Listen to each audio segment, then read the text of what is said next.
And we are live. All right, so this is the first time using StreamYard and simultaneously streaming to YouTube and X. So we'll see how this goes. This is totally an experiment. But this is how you figure stuff out.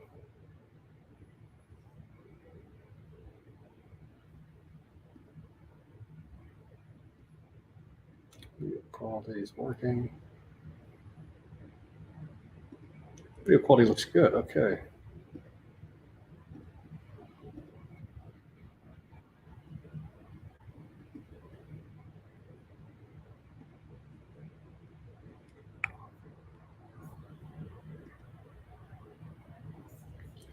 Now let's go through the buttons and see what these things do.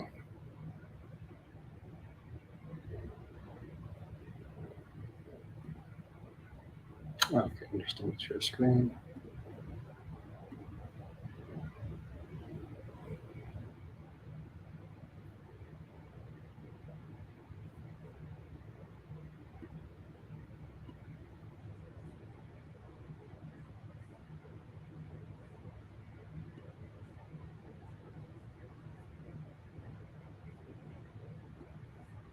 What's up, people? I'm trying out StreamYard right now for the first time. Oh, there's viewers. Jesus, I should pay more attention. I'm not sure if comments show up though. If someone wants to post a comment, I'll see if the connection integration is working. This is, like I said, first time using this, so this is 100% an experiment to figure out the functionality.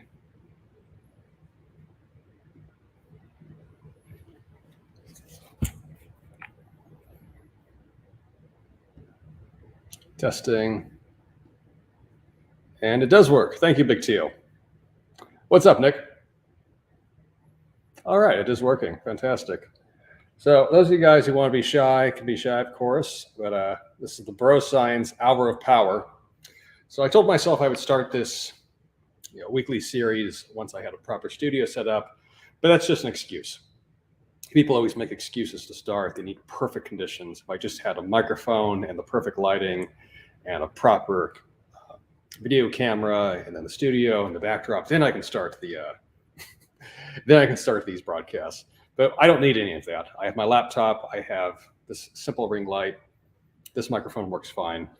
So this does the job. But yeah, the way I've always done these in the past, some of you longtime followers might remember the Periscopes from, at this point it was 5, 6, 7 years ago even. But I would do these live broadcasts, and it's just questions, basically like a fitness AMA, health and fitness AMA. Ask as many questions as you like, and I will try to answer them as best as I can off the cuff. This is good mental training for me.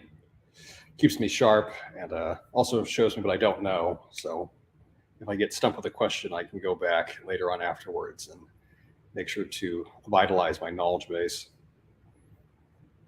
Cool phone foes. Let's hack some. Yeah, I assume that's just a bot.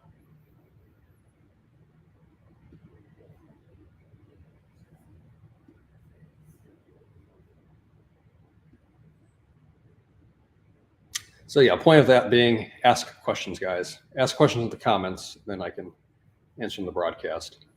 And hopefully like I said, integrated this correctly where the questions, comments show up from both X and YouTube. This is also broadcasting right now to YouTube.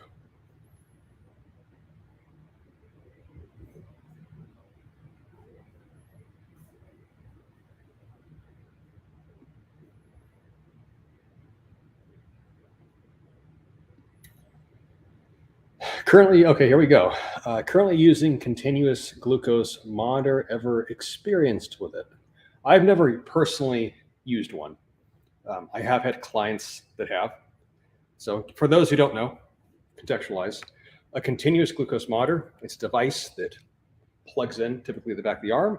It actually goes into the skin, has these two little few needles in it, measures the level of sugar in your blood. And the concept of using a continuous glucose monitor is that you can see the rise and fall of blood sugar levels from eating. Why is this useful? If you are a diabetic, if you are someone where you're trying to just get healthier to optimize your glucose levels, optimize your blood sugar, it can be useful in showing you what foods spike glucose more than other foods. And especially for diabetics, it's also very effective in revealing to them the dastardly effects of a high carbohydrate diet. Do you absolutely need one? No, it's not essential for health at all. And if you follow what I call the bro diet model, you eat high protein, you eat whole foods, your carbohydrates are structured around your training time, your activity levels. Glucose monitor is not something that you need to be using, but it's fun, it's data, and if you use data properly, you can get some kind of result from it. Best way to address tennis elbow. So that's a tricky one. So tennis elbow, golfer's elbow, they are tendonitis conditions, obviously. They're painful, and once they develop, they tend not to go away. So there's a few components of tennis elbow. Number one, it takes a long time to start in the first place. So typically it's from overuse. This is where maybe you are literally playing tennis and your elbow starts to bother you a little bit, but not enough to stop. You keep playing, you keep playing, you keep playing. Over time, it gets worse and worse and worse and worse. And then you end up developing what's called a reactive tendon, meaning that your tendon will start flaring up in pain due to any level of stress. So this is where maybe you stop playing tennis, you think you're babying the elbow, you're giving it time to heal, and you go to do something, bicep curls, tricep push downs, a lateral raise, something light loading. Even that is painful. At that point, you have a reactive tendon. You have a tendon where its pain response is dysregulated. Well, what do? There is no set protocol for tennis elbow. What does typically tend to help is a combination of soft tissue manipulation, just getting massage, especially around the forearm. That helps. Using wrist roller devices, rotation tends to help as well. Sometimes those strap-on devices that can relieve stress, those can be effective. And also just modulating your exercise volume and not overdoing it. And it can take a couple of months to resolve, unfortunately. It's not an overnight process. I do think localized BPC 157 injections, shoot that in there. That can help, that works. If you do that, you are experimenting on yourself, but those research chemicals are available to you who are citizen scientists. You can order them. I've talked about them before on X and also on my email list. But you could try that out. And if you go to a better resource, since I'm not a physical therapist, to preface that, probably should say that at first. If you go to E3 Rehab on YouTube, they have a lot of good suggestions, tactical suggestions, can give you a pretty in-depth breakdown, and basically just do what they say. And like I said, don't expect that to resolve within a week time. That's going to take a few weeks, most likely. Is it better to do high reps, 15 to 20 for legs, or lower reps, 8 to 10 for hypertrophy? Try both. Try both and see what works for you. My perspective on this, and this is one that's been shared by many bodybuilders, fitness authorities for many, many decades, is that the leg muscles, because they are the largest muscles in the body, your quadriceps, your gluteals, your hamstrings, they are large muscles, they're very dense muscles. They can, because of their thickness, they can perform both very heavy weights, they can do very high threshold lifting. They also have a lot of endurance in them, again, just because of their size. And remember, muscle growth can happen with any rep range. Anything from 5 to 30 reps can build muscle if you train progressive overload. I think training only with low reps for legs works okay, but it can be risky because you're just lifting heavy weights all the time. And that is hard on the joints, hard on the body. Whereas the 8 to 12, 10 to 15, even 15 to 20 rep range, that can be more of a sweet spot. And a lot of bodybuilders, anecdotally, this is Broscience, they do see their best results in their legs from higher reps. And it's also not mutually exclusive. You could do one exercise for sets of 5. You could do your squats, do sets of 5. You could do your leg extensions, leg curls for sets of 10 to 20. You could do leg press for sets of 8. So you're not confined to one rep range in a workout. But experiment, see what works better for yourself. And if the weights are getting heavier and you're getting stronger and your muscles are very obviously growing, it's working. Don't try to make it more optimal. The best results you're going to get in fitness is from good levels of effort, good results, and done consistently. At this point in your life, do you run bulk and cut cycles or muscle flex maintenance? Okay, that's a good question. I've never been a bulker. The heaviest I ever got in body weight was 215. I was definitely stronger at that weight. I remember I was not impressively strong. I have very lousy strength genetics. I don't pretend to be a strong guy. But I was stronger at that weight. I remember I could squat 315 per reps for sets of 5. Okay weight. Yeah, I remember I could incline. My incline bench is always better than every other pressing lift. I could incline bench. I think my max is around 265. It's actually pretty good. For a very strained rep, I could, pull 500 off the floor, but I felt slow. I didn't like being over 200 pounds. And even now, I typically never let my body weight get above 205. So what I do now is I'm always training as if I'm trying to get stronger, but I don't expect my weight to keep going up at all. And also, I remember with that weight, I don't have great cardiovascular genetics either. I'm not a genetic specimen by any means, but I remember my blood pressure was a bit higher once I got above like 210. So, my healthy, lean, fit weight is really more like 195, 205. And my goal being that weight is just try to get as strong as I can with relative body weight strength. And over time, like I've put on a little bit more muscle, your body fat incrementally goes down. If I was to cut down now, the last time I cut down, I was probably about 183. 9% maybe. Maybe I'd be 185, 187 now if I cut down again. But no, I'm not a committed bodybuilder at all. I'm not running bulk cycles where I'm putting on 25 pounds and dropping 30 pounds. I maintain where I am, just try to increase performance over time. Ever since you're doing Pilates, notice an improvement in muscle connection, and noticeable benefits of other forms of mindful exercise. Anything that gets your body moving, and at the same time, you have to be mentally aware of your movement. That's always going to be effective for kinesthetic intelligence and awareness. That could be Pilates, that could be yoga, that could be a lot of things actually. If all you ever do is lift, and that's literally it, you're not going to be very good at moving. Lifting weights definitely makes you stronger and increases general strength, of course. But lifting weights is not athleticism. It's not kinesthetic intelligence. And the best athletes are necessarily the best athletes in the weight room. Even though they might be pretty strong, they're the best athletes because they have very good spatial body awareness naturally oftentimes. That's pretty much an inborn trait. And because of that, they excel at any kind of physical activity, any kind of motor coordination activity. But if Pilates does that for you and it helps, keep doing it. Thoughts on the risk level for a 50-year-old yelling through the glyphs for fun challenge? Is it fun? At 50 years old, you're not going to be competing in the Olympics, I don't think. Maybe there's a Masters Olympics. I shouldn't be negative, but you're probably not going to be competing and being at a very high level unless you get really serious about it. Is it risky? It's no more risky than any other activity. It's less risky than combat sports. You're not getting hit in the face. You're not getting your joints, cranked on by anybody. It's fairly low impact as well.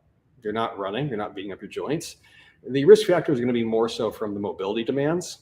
I'm assuming you must have pretty good natural proportions to be doing Olympic lifts because it demands it. And if you want to do that and you enjoy it and you like the results you're getting from it, you're building muscle mass, getting stronger, you like how you look naked, again, keep doing it. Exercise is about finding things you enjoy. Long term, we can be very bro and tell everybody to lift fucking heavy.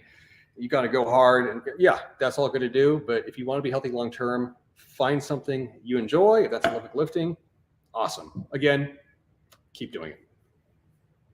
Any good natural steps to take before a workout? I feel like shit no matter the time. If you feel lousy before every single training session, you need to address your sleep. So this is the remedial, unsexy thing everyone talks about now. If you're not sleeping well, you're not going to perform well, period.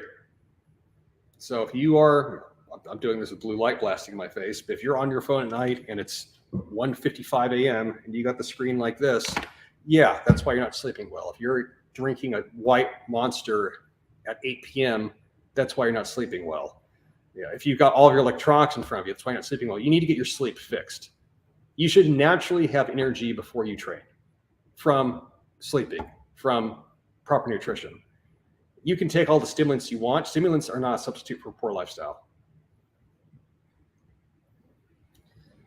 So I find that Hindu push-ups are easier than regular push-ups, just my body type. And that is very unusual. Typically, they're harder for almost everybody. So yes, I would say that is just your body type. What's up? What are you learning so far in starting your Indian-based biz? A whole lot. I don't know if that really goes with this broadcast, talking about doing a startup. That almost could be a broadcast of it into itself. But the whole experience has been very interesting. Going through fundraising, pitching to VCs, that's been a first-time experience. Yeah, I don't come from tech world at all. I'm a bro. Yeah, I'm fitness world. But getting into the tech scene, pitching VCs, that was a new experience. Learning how to do a good presentation that way. Understanding the importance really is the story more than even what the product is, the idea, but the story behind the product. And then putting all the pieces together, like you have to be very on top of it. I like to move fast, I like to get things done, and then working with a team where you're trying to convey the necessity of iteration and speed, and being willing to fail multiple times at something before you get it right. I've realized that doing a startup, it is very challenging. It's very challenging, and running that kind of company, because again, like you do in fact have to move fast and break things. Meaning you have to be willing to fail a lot and make mistakes before you find product market fit, and then even making that work. It requires a very apt business mind. Doesn't mean you're Warren Buffett. You're not a billionaire. Most startups fail, right? But if you're gonna have any chance of succeeding, you have to be very adaptable every single day. Doctor told me I have a deviated septum. Doesn't need. Okay, so what you need to do, Alex, you need to go do a sleep study. Okay, so listen to me. Go do a sleep study. Schedule it. Go to a sleep clinic. Find out if you're snoring. Find out if you're waking up during the night and doing that and choking on your own airway. Do a sleep study. See what the results are, and then you can make decisions if you need surgery for the deviated septum. Maybe you need a CPAP. I don't know way, but that's why those studies exist. That's what that kind of medicine is for. Yeah, a lot of men don't take sleeping seriously at all. It sounds ridiculous, but I've had so many guys I've told over the years, especially bigger guys. They snore, they wake up, they never have any energy. Bro, you're probably choking on your esophagus. So go do a sleep study. No, I don't want to do it. Or maybe they do one. They get told they need CPAP. I'm not wearing that. You're literally taking years, decades potentially off your life. That's not a worthy trade. Right. Another tennis question. Best way to avoid sports-specific body types? I'm not sure what you're asking. Best way to avoid sport-specific body types? I don't understand the question. Oh, what's up, Alan? Good to see you.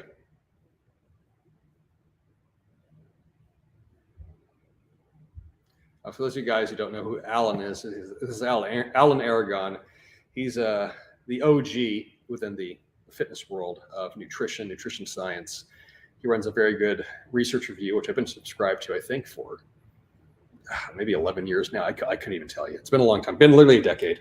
But those of you guys who are actually truly interested in researching the science and having a practical understanding of it and being a good thinker that way, Alan Aragon, check out his research review, go sign up. I think it's still like $12 a month, $15 a month. Very, very good deal.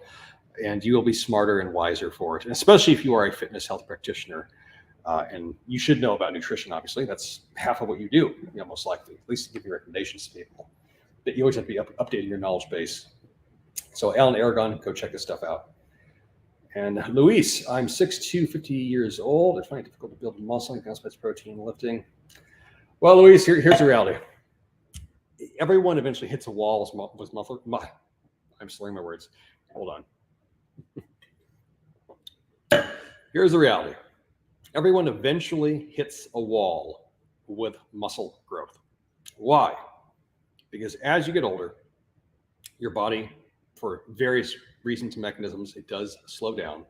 Recovery slows down. You don't have the same amount of high threshold motor units anymore. And your muscle gains, your muscularity, it will in fact peak. Now, some men, that happens in their late 50s. Yeah, there are some competitive bodybuilders I know where they're still competing. They're 52, early 50s, and they look amazing.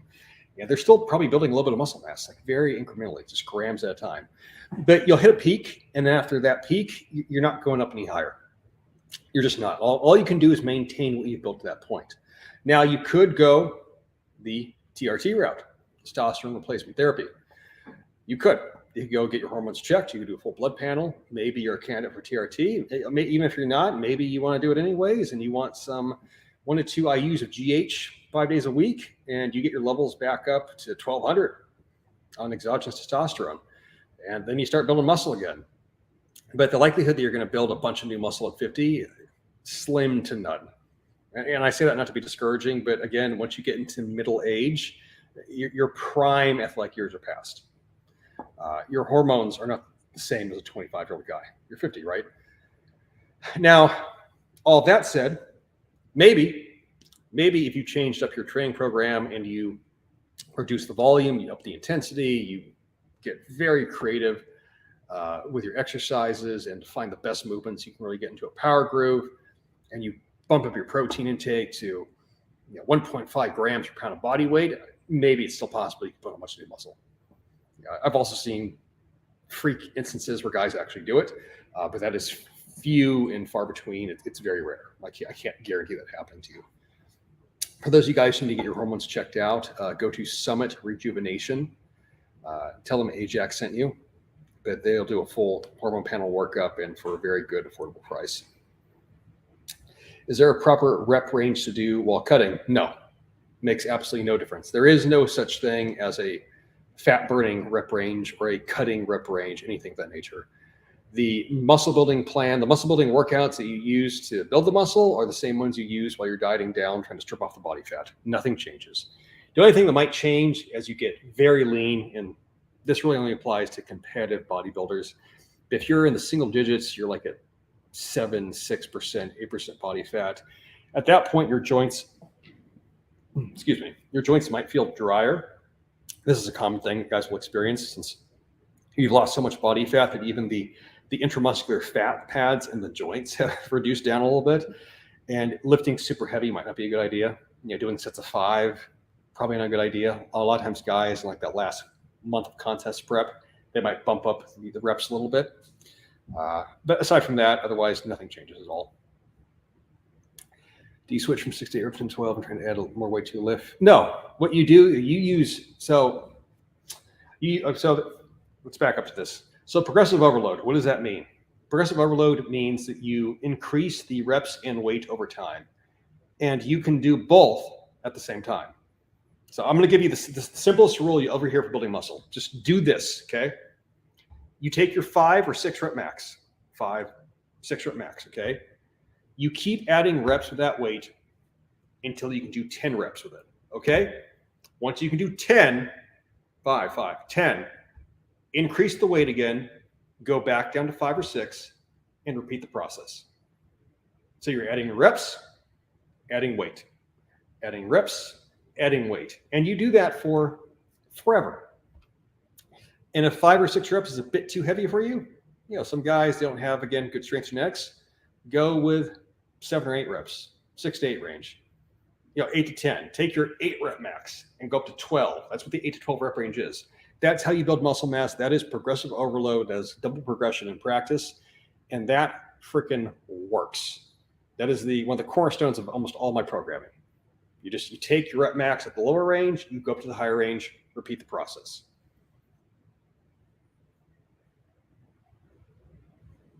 You look like Wayne Grove from the movie Heat. That's actually a first. Kudos to you, sir. I've actually never gotten that before. I've gotten Jason Momoa and Tarzan and some various Eastern European hockey players, but I've never gotten Wayne Grove from Heat. So some combat athletes seem to run long distance while they're running isn't sports big enough. Do you advise athletes to road work? Yeah, I do. If you are a combat sports athlete and you want to improve your endurance, you better be doing something that is 30 to 60 minutes in length that is purely aerobic and increases your overall stamina. And, what about running? There's a reason that boxers have run for centuries because it fucking works. Now, if you don't want to do that, I don't want to run. Okay, you better be doing something else that, again, gets your heart rate up for 30, 60 minutes. How else are you going to get in fight shape? Yeah, there's always those outlier guys. I know there's guys, I think Sean Strickland, I'm pretty sure, I don't know if he runs. I know he loves to spar. He'll do 20 rounds of sparring. Fine, go do that. If you want to be in shape in the ring for 5 rounds, 5-minute rounds in MMA, that's quite a long time. That's a huge demand on the energy system. Or 8 rounds in boxing, 10, 12. You got to be running and or doing something that is equivalent to that time length and is going to improve your stamina. If you're gassing out, you didn't train enough. So some guys do avoid running because they got bad knees or joints, whatever. Get on the bicycle. I have a bike right here that I use. I got my Echo bike, or get in the cage, get in the ring. All right, we're going to be here for the next hour and a half. You're just going to do rounds and rounds and rounds of work and drills and drills and drills. So running is good for combat sports athletes. The anti-running bullshit, I don't take it seriously. Again, if you're older and you have, your ACL blew out and you got, ankle fusion, I get not wanting to run. I get it. I'm not a small person. Running when you're over, when you're 200 pounds or heavier, running's not that great. There's a reason you don't see big guys running, but it is good for you. If you can do it pain-free, you should be doing it.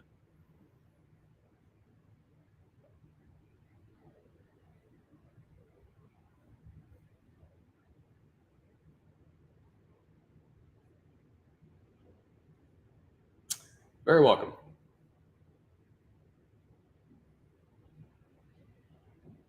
What was the actor that played Wayne Rowe? I'm trying to remember this.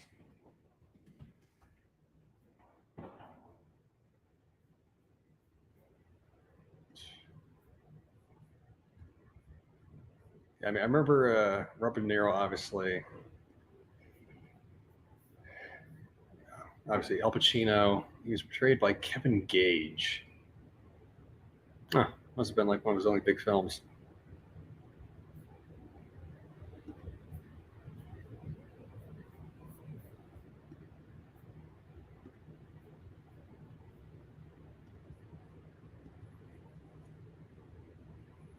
Have you gotten your no tax on tips receipt stickers?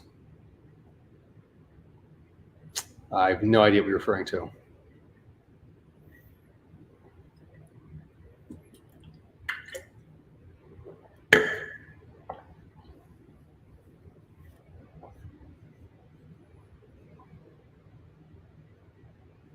Any other questions, people? We've been going for over 27 minutes in. Pretty good. I said this was an hour of power, so it might be an hour, maybe it'll be 30 minutes. We'll see. It depends on the questions.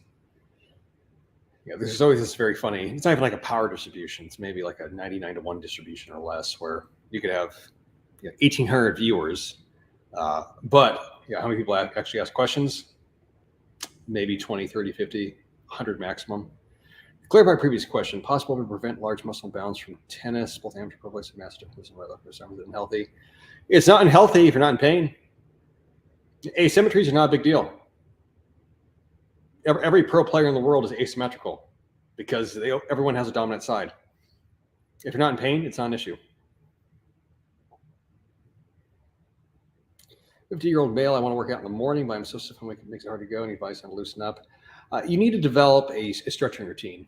So wake up, immediately drink a liter of water, put in some electrolytes. I got my LMT packets over there. Drink that. Go to the gym. Start walking the treadmill. Don't run, just walk. 2 miles per hour, 3 miles per hour. Walk for 10 minutes. Just get the blood flowing. Make sure you bundle up. When I go to the gym, I don't care about looking stylish. Some of you guys have probably maybe seen my gym pics occasionally. I'm in I'm in sweater and sweatpants because I want to sweat. I want to be able to put on my clothing and at least start sweating. I want my joints lubricated. I don't care about, doing the shit in the mirror, look at my abs, do the Zoomer, young guy stuff. I want my joints to feel good. I want to sweat. And if you're, again, extra stiff, develop some kind of mobility routine. If that's toe touches and torso twists and some lateral lunges, just do something for those areas that are stiff, tight, mobilize them, get blood flow going. And then, maybe that takes a half hour. Okay, so it does. But then at that point, you're ready to go lift weights. Like I said in the thread yesterday, if you're older, you're over 40, you need extended warm-ups. A lot of times older lifters, the reason why they spend more time in the gym, it's not because they're lifting so much more. It takes more time just to get ready to lift. Maybe it takes 20, 30 minutes before your body feels good enough for heavy exercise. That's fine. And then once the workout starts, now it's going. But you got to develop some ritual around that. Or you can just train later in the day where maybe you feel less stiff. You could do that too. But there's no magical secrets to unstiffening yourself as you get older. It's going to happen to you. What's your opinion on carnivore? Carnivore diet, so if you completely eliminate carbohydrates, that can lead to weight loss because you just cut out a whole macronutrient source. If you are metabolically dysregulated, maybe your leptin and glucose and everything else is all screwed up, and you're a carb addict. Okay, going low carb could be potentially life-changing for you. Does that mean everybody needs to eat that way all the time? No. It's something to try. Maybe it works, maybe it doesn't. You have to assess based on effects. Some people find zero carb eating, carnivore style eating to be of incredible benefit to their health. Other people try it and their energy levels tank, and the lack of carbohydrates, they don't feel good. And you can yell at them and say, well, it's because you're not fat adapted. There is no diet that works universally well for everybody. Some things work very well for some people. If you're one of those people, roll with it. If not, it's okay. It's an experiment. What's the biggest thing to help your wife during baby years? Hire a nanny. Yeah. I've said this before in various forums, but I got married. We have 2 kids.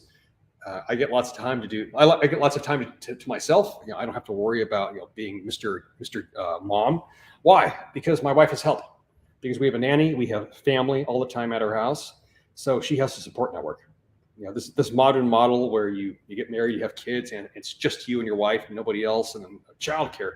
I'm not doing fucking childcare. I also work from home. I haven't had a real job since 2016. 2016? Yeah, 2016. I worked for myself. So I told myself years ago before I ever got married, I didn't know who I was going to marry 10 years ago. I had no idea. But I told myself before I ever got married that no matter who it was, I would be able to afford a lifestyle where my wife had all the help in the world that she needed. We have a nanny. We could have someone who came to clean the house that she would want for nothing. And that's what I did. And by the time I got married and had children, all of that was already set up. So that was a non-issue.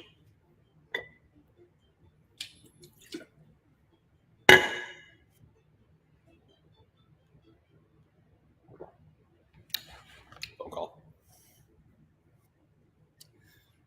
I'll let that go to voicemail. Let's see. Good question, though. Feels like we're back in the OG AJAC Live Instagram days. AJAC, what's your MO in handling self-employment? What's a day in the life? I wake up, I work on the business, I go play with my kids, I eat, I go to the gym, I come back, I work on shit. It's pretty, I would say boring, because I love it. But it's the days are the same. Dynamic, but it's always the same priorities being worked on or having time invested. How's your coffee brand project going? Coffee is hopefully coming in the fall, winter.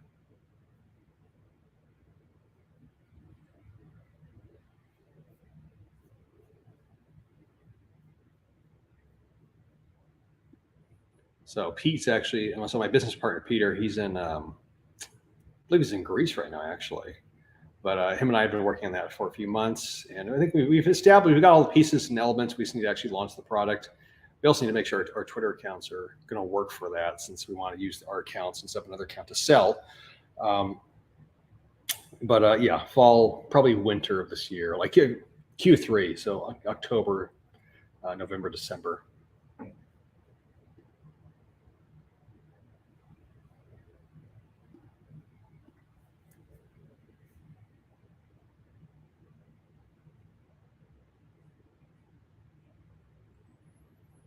Any other questions, guys? This has been good. We've gotten a full half hour with a lot of viewers, it looks like, from where are they coming from? Shows you. Oh, wow. So X. Current focus on Anaconda. We're going through hiring right now, and we have certain positions that we need to hire for. I'll just leave it at that, since I don't think most people know what Anaconda is at all. I've only shared Anaconda with the guys in their circle group. My actual X audience has no clue what we're talking about. When are you dropping the book list? Good question. I said I'd post that up. I'll post that after I get off this. So actually, I made like a little infographic of like my top, like 10, 11 books. But I'll post it after in this broadcast. I'm 41, doing the longevity program for you, or the program we recommend. Well, what are the goals? All my programs are going to build muscle if you know how to use them, which at this point you should, because you're building longevity. So if you want to train 3 days a week, you could go PPL. If you want to train 5 days a week, you could try Achilles. If you want to, maybe you want to go back to the barbell. Maybe you think that's appropriate for you. You could try MSP, muscle strength power. So it just depends upon what your sort of particular future is you envision for your body, for your physique. You've learned the principles, hopefully. At this point, it's just playing the application. My programs don't have a flow to them. It's not as if you get more advanced and you keep rising through the programs. The most basic program in the world can produce results. It's really just your own self-study and then how you utilize it. You could get fantastic gains on 3, 4, 5, 6 days even potentially. There's lots of different training methods. What works for you, and what do you want to get better at? And then from there, you can kind of customize. That's what I do for more of the executive clients, where they really just want everything designed out purposely, specifically for them that way.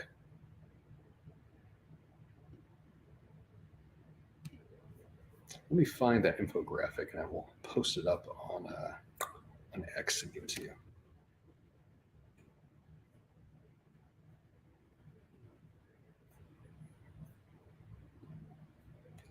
Ever tried yerba mate as an Argentinian? Some people I need to try it. Oh, I've had yerba mate for years, going back to like 2005. Yeah, it's good. I like it.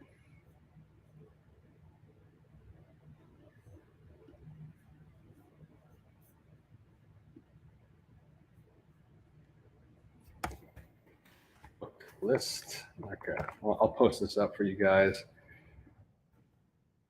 And if there's any final questions, I think I have to get to a call.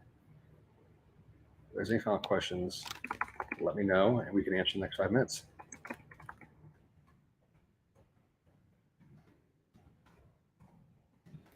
All right, cool. I'll get it posted. Mate, no, we already answered that. Are we good?